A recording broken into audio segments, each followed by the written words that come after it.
Há cerca de 9.000 anos, as pessoas estavam apenas deixando de viver em cavernas. Elas começaram a construir casas, aprenderam a plantar, colher alimentos, criar gado e formaram as primeiras vilas e cidades. Então, era uma vez, na história das civilizações. A história começa em um lugar cercado por 2 rios, o Tigre e o Eufrates.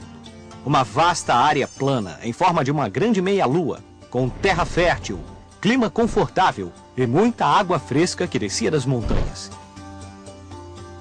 Esse lugar foi chamado de Mesopotâmia, que em grego significa terra entre 2 rios. Hoje, esses 2 rios correm através da Turquia, da Síria e do Iraque e desembocam no Golfo Pérsico. Do nomadismo ao sedentarismo. Um grupo de nômades chegou à Mesopotâmia por volta do ano 6.000 a.C. e lá eles aprenderam a plantar sementes e a colher alimentos. Desde que deixou de ser necessário sair em busca de alimento, esses grupos se estabeleceram em casas e formaram os primeiros povoados da história. Mas o que vamos comer, mamãe? Vamos plantar a nossa comida, filha. Graças à agricultura e à pecuária, essas pessoas deixaram de ser nômades, o que significa que elas sempre se deslocavam em busca de alimento. Em vez disso, agora ficavam em um único lugar o ano inteiro. Isso é chamado de sedentarismo. Esses povos se beneficiariam dessa vida sedentária de várias formas. Começaram a dividir o trabalho e criaram ofícios novos e diferentes. Foi assim que apareceram profissionais como pedreiros, padeiros, sapateiros e fazendeiros, dentre outros. E havia também aqueles que se dedicavam a governar e a proteger seu povo. Em outras palavras, os soldados e os governantes. Essa nova estrutura deu às pessoas mais tempo para rezar, para construir os primeiros templos e para preparar os primeiros sacerdotes. A notícia do sucesso dos povos que viviam na Mesopotâmia foi espalhada por toda parte. E as pessoas vieram de diferentes regiões para povoar essas terras. O mais importante desses povos foram os sumérios.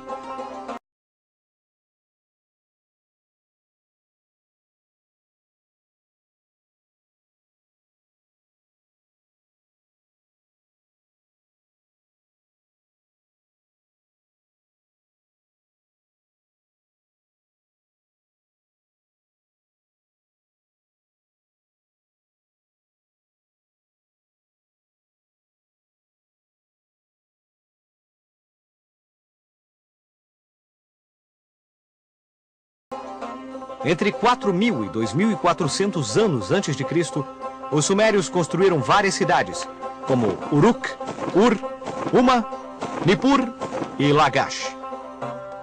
Os sumérios também inventaram a primeira forma de escrita.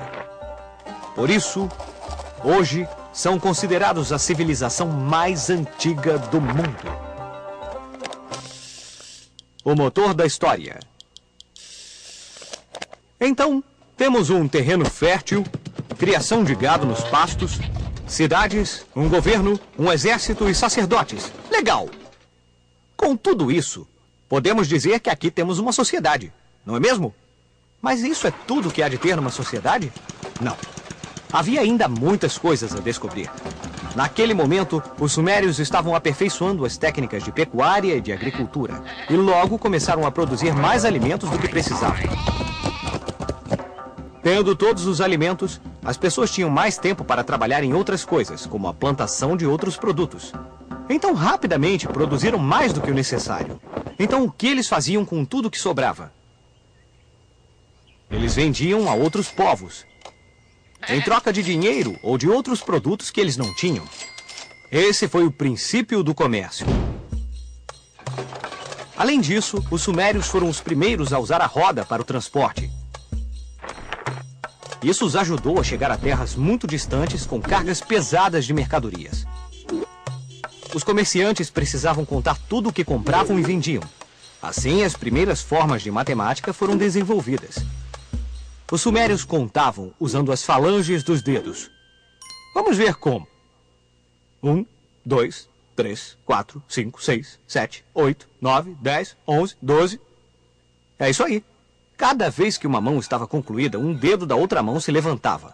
Um sumério poderia contar até 60 com as mãos. Esta forma de contagem foi chamada de sistema sexagimal. E apesar de milhares de anos terem se passado, nós ainda usamos esse sistema. Por exemplo, dividimos a hora em 60 minutos, 1 minuto em 60 segundos e o ano em 12 meses. A Idade do Ferro. O desenvolvimento do comércio criou muita riqueza. E a acumulação de riqueza gerou muito poder. Mas o comércio não era a única maneira de obter riquezas e poder. Não estou indo para o comércio pelo dinheiro. Eu estou indo tomá-lo para mim. Invadir territórios e tomar a riqueza dos outros foram a causa das primeiras guerras. Ao longo dos séculos, os povos que tinham os melhores exércitos eram os únicos que poderiam ter as maiores riquezas. Exércitos poderosos poderiam tomar à força tudo que estava a seu alcance, especialmente ouro, prata e outros metais preciosos. Esses invasores também capturavam os habitantes dos povoados invadidos, forçando-os a trabalhar como escravos.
O invasor, como era conhecido o rei Sargão, conduzia o povo da Acádia.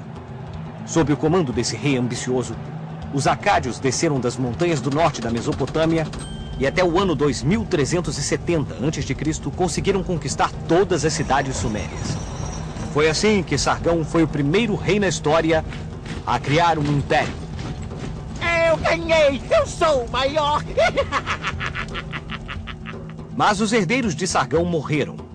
O império ruiu e as terras foram divididas ao longo dos séculos. Até que vieram os assírios. Eles formaram um exército incrivelmente poderoso por volta do ano 1000 a.C. e conseguiram conquistar e controlar toda a região. Os assírios tinham carros de guerra incríveis e um exército de infantaria e cavalaria. Mas a maior vantagem foi quando eles aprenderam a fazer armas de ferro, que eram mais fortes e mais poderosas do que todas as armas de bronze. Isso deu aos assírios uma enorme vantagem. Vamos usar nossa bússola do tempo para descobrir mais sobre a história das ferramentas. O Homo habilis, que significa homem habilidoso, surgiu na África há cerca de 2 milhões de anos. Esse ancestral dos seres humanos foi o primeiro a fazer ferramentas de paus e pedras. Era o início da Idade da Pedra. 1 milhão de anos depois, o Homo habilis tinha evoluído para o Homo erectus, que significa homem ereto. Os Homo erectus fizeram as melhores ferramentas, construíram abrigos simples e aprenderam a usar o fogo. Há apenas 15 mil anos, arcos e flechas com pontas feitas de ossos ou pedras foram usados pela primeira vez. Em seguida, as primeiras ferramentas e armas de metal foram fabricadas na Mesopotâmia há cerca de 7 mil anos. Elas eram feitas a partir de um metal flexível chamado cobre. Há cerca de 5 mil anos, os habitantes da Mesopotâmia descobriram que se derretessem o cobre em fornos e o misturassem com um outro metal flexível chamado estanho, eles poderiam fazer um metal muito mais forte. Senhoras e senhores, esse era o início da Idade do Bronze. Mas não terminou por aí, porque a natureza ofereceu um metal muito mais forte, chamado de ferro. Porém, era preciso temperaturas muito altas a fim de transformá-lo em qualquer coisa. E ninguém naquela época sabia como fazer isso. As pessoas descobriram, por acaso, uma técnica para derreter o ferro há 3.000 anos. Com essa descoberta, fizeram armas mais fortes e ferramentas mais eficientes. A idade do ferro tinha chegado. Palavras são levadas pelo vento.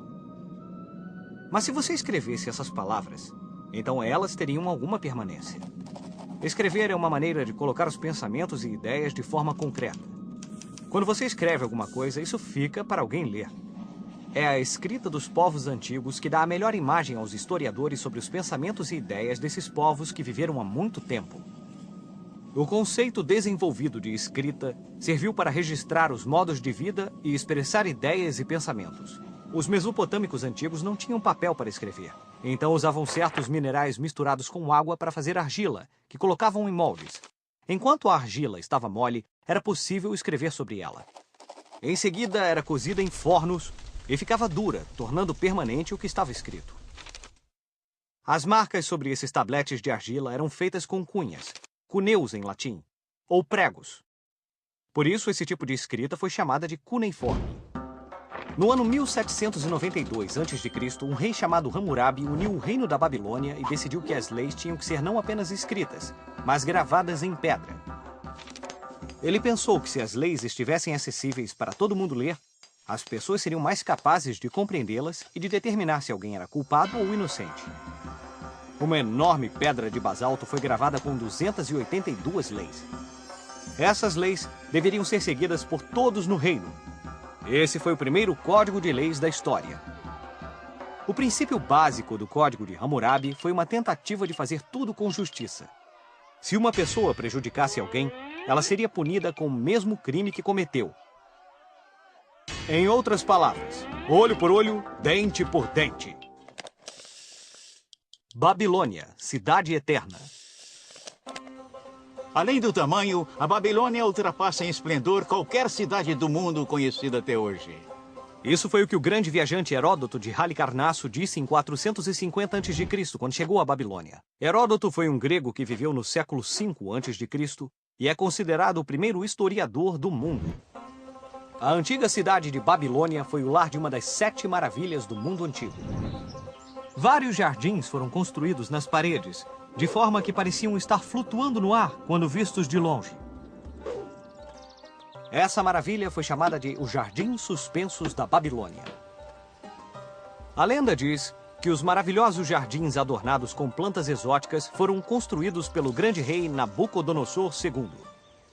Sim, eu fiz isso em homenagem à minha esposa, que queria lembranças das flores de sua infância. Nabucodonosor II viveu há cerca de 600 anos antes de Cristo e herdou o grande reino da Babilônia de seu pai, que havia derrubado os assírios e conseguido a independência da Babilônia. Nabucodonosor II também conquistou a Judéia e Jerusalém. Por isso é que ele era retratado como um homem muito cruel na Bíblia. Mas foi graças ao reinado de Nabucodonosor que a Babilônia se tornou uma cidade linda e maravilhosa, conhecida como a Pérola da Mesopotâmia. Na Mesopotâmia, os deuses eram adorados em templos chamados zigurates.